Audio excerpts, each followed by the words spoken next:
এই মুহূর্তে আমি রয়েছি গোপালগঞ্জ শহরের গোপালগঞ্জ পৌরসভার সামনে। এখানে আপনি দেখতে পাচ্ছেন যে একটি তোরণ ছিল।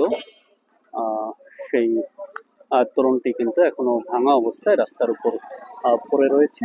এবং এই মোড়টি একটি জনবহুল মোড় হিসেবে পরিচিত।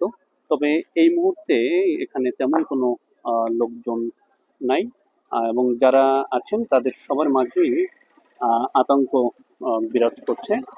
এবং বিভিন্ন জায়গা থেকে আহ, আহ, রিক্সা এবং ইজি বাইক এসে কিন্তু এখানে থামছে এবং আহ, যে যার গন্তব্যে চলে যাচ্ছে।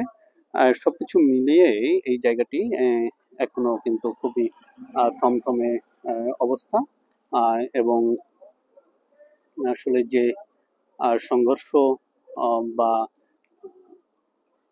বিকেলে যে অপ্রীতিকর ঘটনা ঘটেছে সেই ঘটনার রেশ কিন্তু এখনো কাটেনি বলে বোঝা যাচ্ছে।